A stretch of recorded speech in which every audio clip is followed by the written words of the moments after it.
Какво се случва с човека? Какво се случва с отношенията между нас? Дали успяваме да ги превъзмогнем, когато те са трудни и да продължим напред? Или оставаме заблудени в собствената си тъга? Можем ли по някакъв начин да променим всичко това? Стараем ли се или просто се оставяме на течението?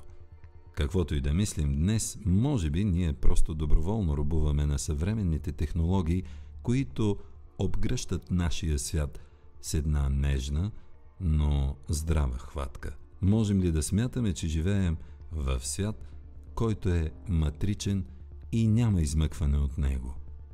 Какво би имал да ни каже един режисьор на нашия спектакъл «Живот»? Какво би споделил той с нас? В следващите минути ви представям Стефан Москов, Теди. Здравейте и благодаря за отделеното време. Според вас, познаваме ли цивилизацията, в която живеем днес? Относно цивилизацията, с така голямо удоволствие мога да кажа, че тя загива.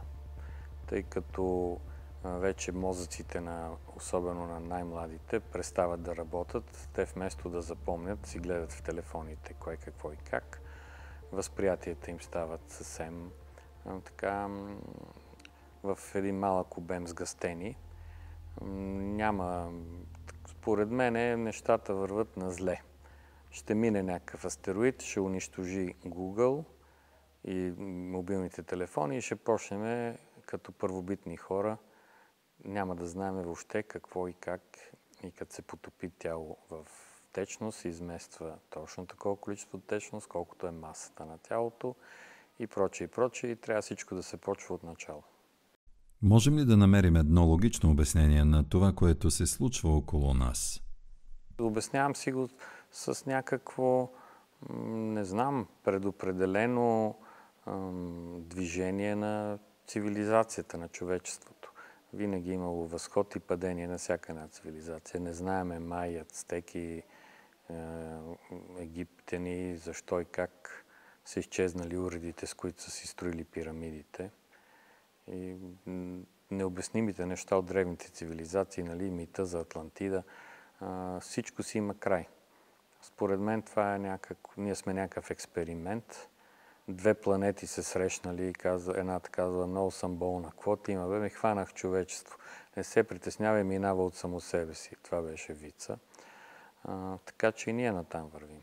Едни от най-големите учени в физиката днес все по-често говорят за съществуването на паралелни светове, паралелни реалности. Вие как се отнасяте към една такава теория като човек на изкуството? Може да имаме в нас, в мозъците и душите някакви паралелни реалности, за които ние не си даваме сметка. Тъй като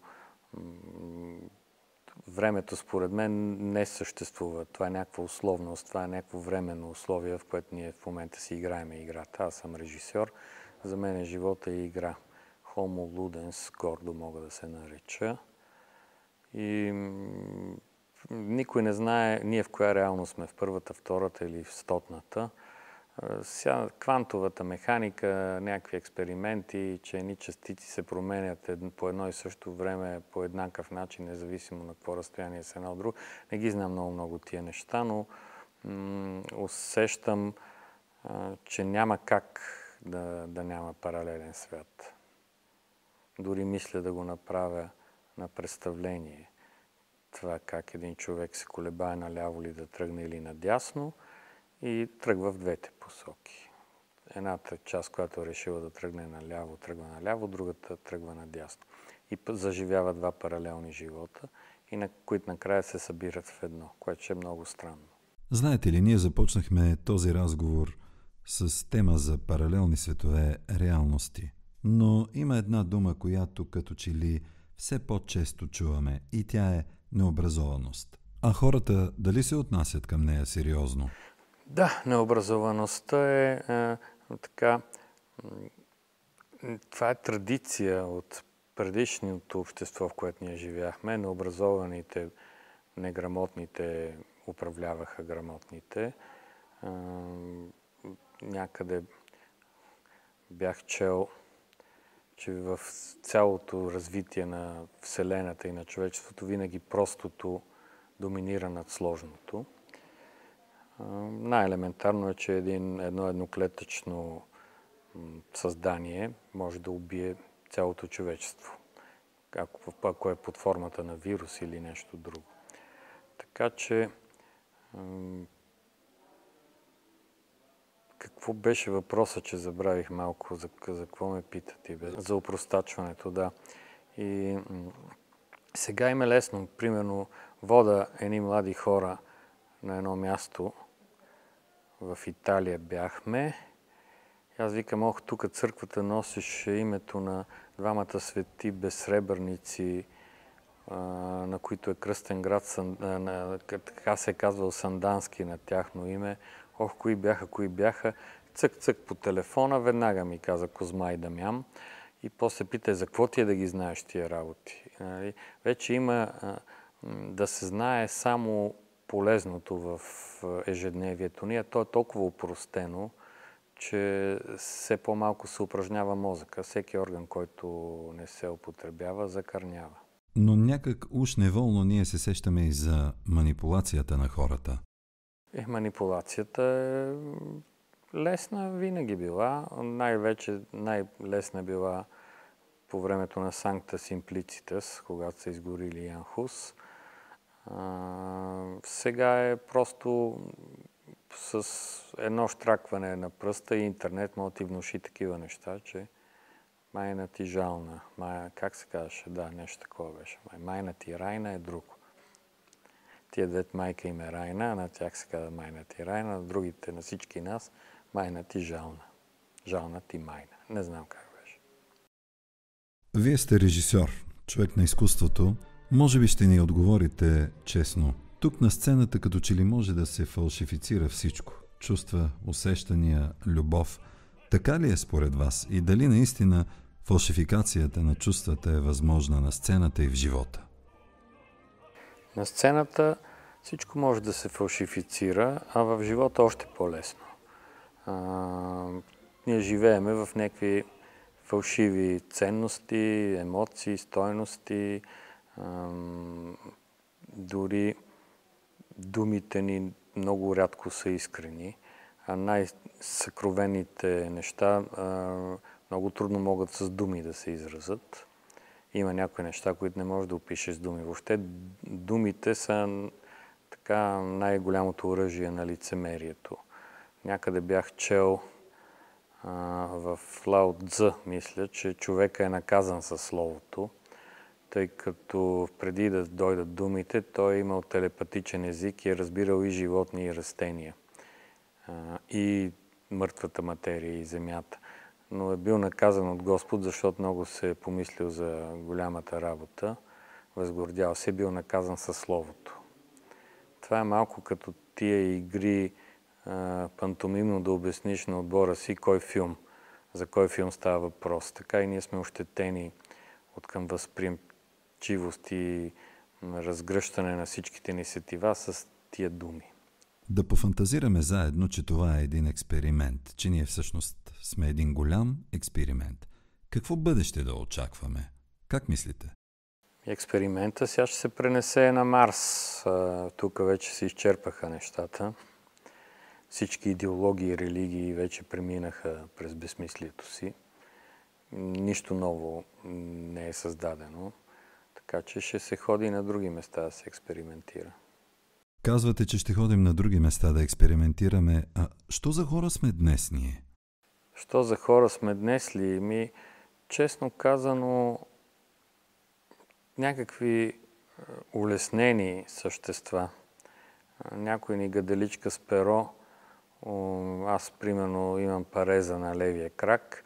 За мен е създадена автоматичната скоростна кутия на колата, за да мога да я карам. Асансьорът те смъква, колата те взима, компютърът ти казва какво и как. Вече компютърът ти е в телефона. Много скоро ще има чипове и в мозъка ти.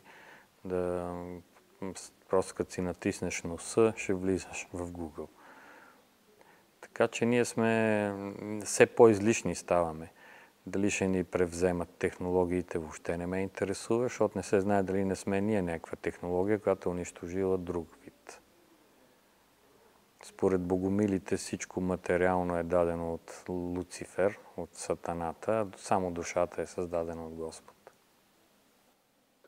Така поне казва Стефан Цанев, а той е образован човек. Заговорихте за богомили, заговорихте за една различна другост, за различни усещания. Как се отнасяте към религиите? За мен първо религиите са начин на вражда в съвременното човечество. Дори една християнска религия, католици и протестанти, такива кланета имало, че не може повече. Мусулманите също, сунити, шиити, те не са в особено разбирателство помежду си.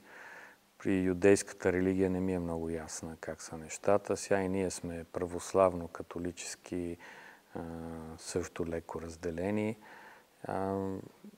Аз съм убеден, че Бог е създал и Вселена, и човечество, но това Бог ние не знаеме какво е. За мен времето е Бог. То е живо същество. Това време, което ни върти в ръцете си, може да бъде всякакво. Не ни показва паралелните си реалности, а ни манипулира. Само определение за време не може да се даде с дума. Никой не е успял да го направи. С какво си обяснявате това? Аз ако си го обяснявах, щях да имам Нобелова награда и този разговор щяхме да го водим на собствения си остров. Присъствие на полуголи туземки, които се полюшват с ром в ръка, но не го разливат, защото са учили техника на движението на тялото при Сия Савинова във Витис Кръстосараф. Гладно ли е човечеството? Гладува ли за нещо то? Заситено е. Според мен е заситено и му се спи.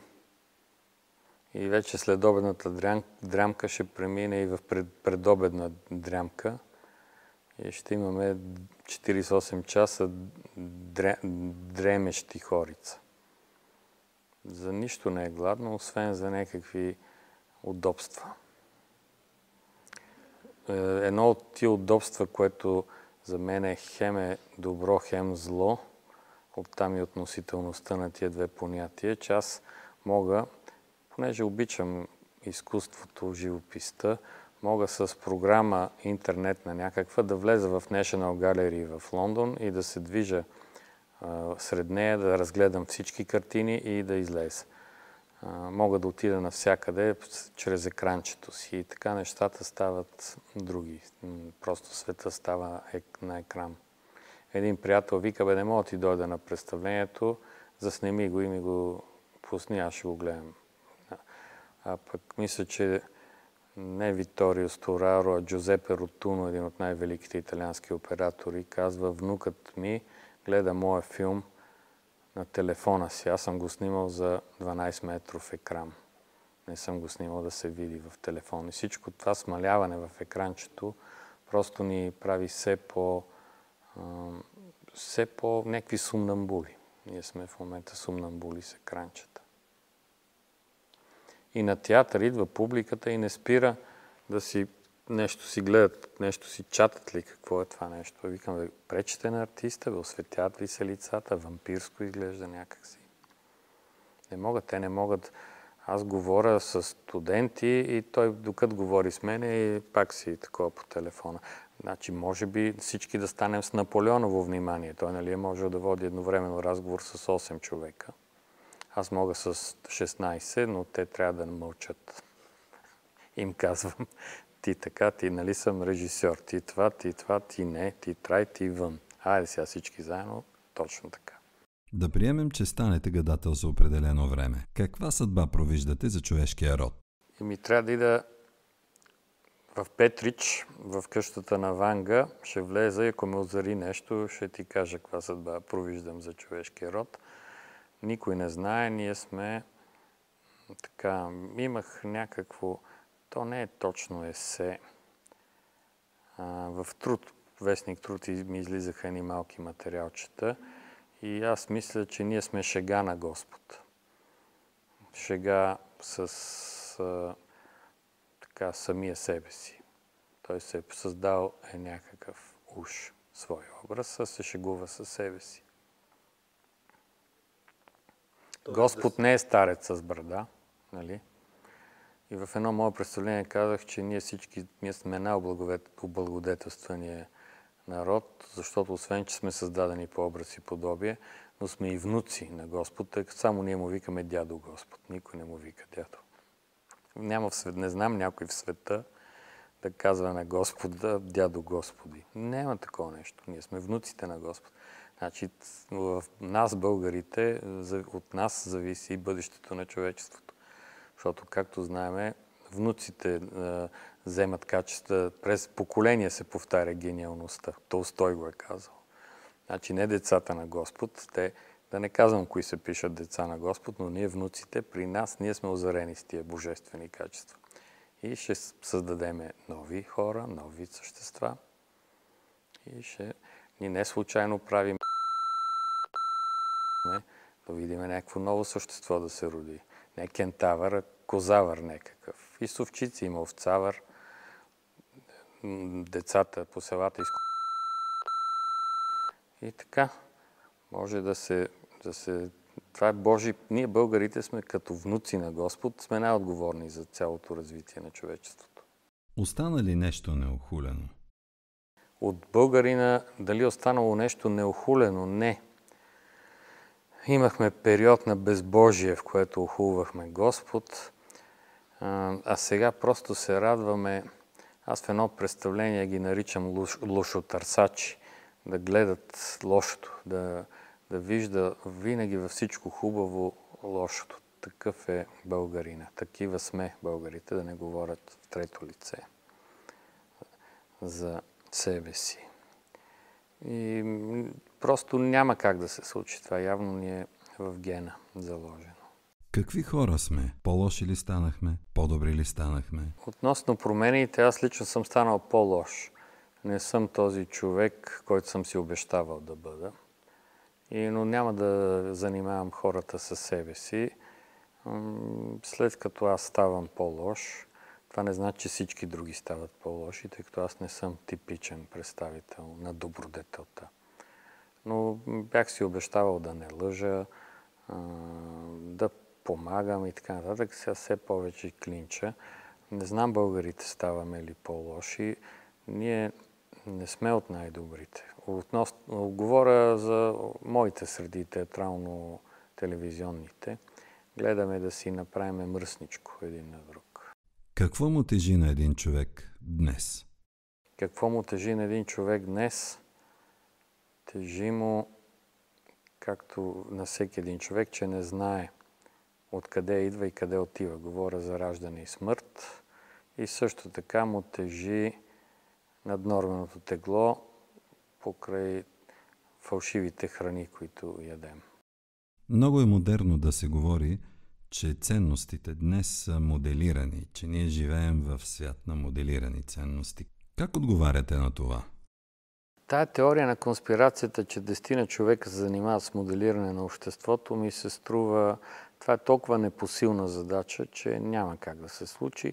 Моделират се по-примитивните инстинкти. Предлага се 4 вида дизайн на дрехи, 5 вида дизайн на автомобили, 6 вида вкусови белези на храните. Това, разбира се, би могло да се договаря, но на това ниво. От материална гледна точка, да. Душите винаги са били по някакъв начин манипулирани, но не знаеме от кого. Дали това не е нещо от космоса, което идва, никой не знае. Синът ми, той твърди, че поради нарастването на броя на хората, войните са просто нещо естествено за намаляване на населението, за уравновесяване на равновесието в природата. А това, че се проява на примитивизъм, това също е така. Но човек е едно от най-примитивните животни, защото само човешкото животно убива и прави секс за удоволствие, а не при нужда. Слушам ви много внимателно и започвам да се замислям, че вие разсъждавате в тази посока. Ние сме хищници. Така ли е? Абсолютно хищнически сме. Ние сме хищници сега. Дали сме произлезли от маймуната или маймуната е произлезла от нас, има спорове по въпроса, деволюция или еволюция. Но ако сме произлезли от шимпанзета или откъде, те май са единствените месоядни маймуни. Но ние сме хищници, ние убиваме, за да се храним.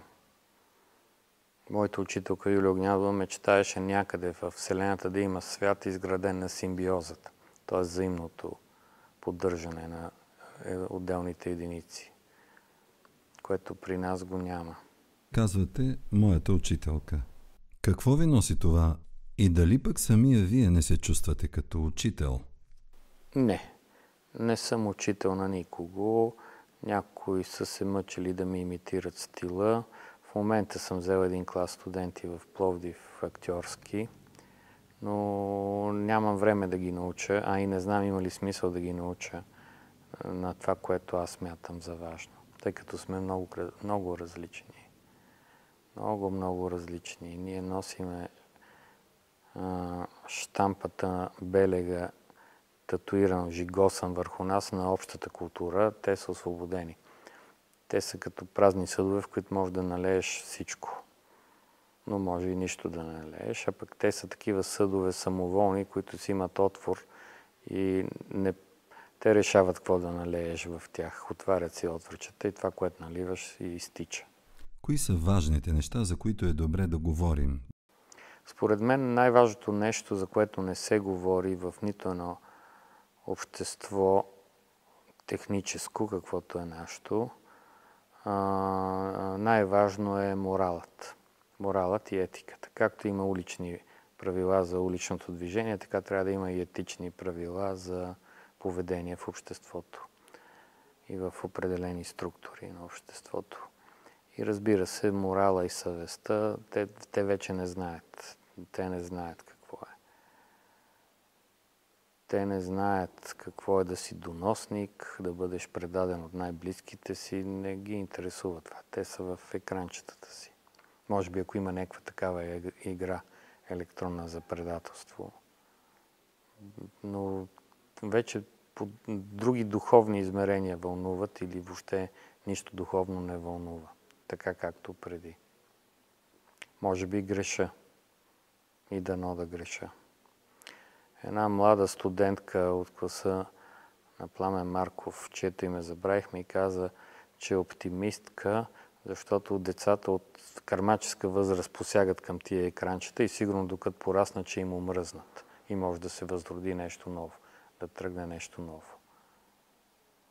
С масово унищожение на този тип комуникации. Ако приемем, че предателството не съществува, че всички тези черни страни на живота ни ги няма, тогава какъв ще бъде живота? Какъв живот ще живеем? Възможно ли е той да бъде живот без уроци? Това го е казал Булгаков много хубаво в края на Майстор и Маргарита. Представете си земята без сенките, на какво щеше да прилича? На обелен картоф. Нека по друг начин да ни е интересно, не чрез подлостта и злобата. Спомням си, като говорихме за това улесняване на комуникацията, аз преди имах, примерно, колеги във Варна в театъра, които живееха сами в апартаменти, артисти по разпределение. И аз решавам да тръгна от София и си викам дано да си от тях, да мога да преспа, като стигна във Варна с колата. И му пращам някакви телепатични вълни да си седи той вкъщи да ме чака. Защото беше, от къщи не можеше да набереш чужд град, трябваше в пощата да ходиш, имаше и такива времена. И някакси това беше по-приятно, по-романтично. Мозъка по някакъв друг начин през разстояние, може би си внушавам, че е така, но можеше да изпраща някакви сигнали, някакви очаквания, предупреждения и така нататък. А сега цък с телефончето. Имало ли е моменти, в които внезапно да си помислите за човек и той да ви звънне по телефона? Това също се е случвало. С какво си го обяснявате? И трябва да питаме нашата котка по какъв начин ни разчита мислите. И тя може да ни отговори. Но тя много добре знае кога ние излизаме, кога ще оставим сама, ще дадем ли храна, купили ли сме нещо или не, наказвани с леко опикаване на дрехи, ако нещо сгрешим и така. Котката и кучето. Кучето казало човека как се грижи за мен, колко ме обича, как ме храни, трябва да е Бог. Котката казала същото. Как се грижи за мен човека, трябва да съм Бог. Котките според мен са, някъде съм го казвал, това са скрити камери на Всевишния. Те наблюдават и пращат информация. Всевишния не в мусулманския смисъл, а така. Това, което ни е създало нас. За мен абстрактното създава конкретното. Подлостта съществува и създава подлеци, а не обратното. А кой беше казал? Мисля, че Олби беше казал, че парите са едно огромно многоклетъчно живо същество. И то създава хората, които ги печатат и които ги местят където трябва. Да вярваме ли, че има и друга реалност все пак? Ние сме в много други реалности, без да съзнаваме. Много ви благодаря за това интервю. Довиждане. И аз ти благодаря. Айде да ходим да ядем.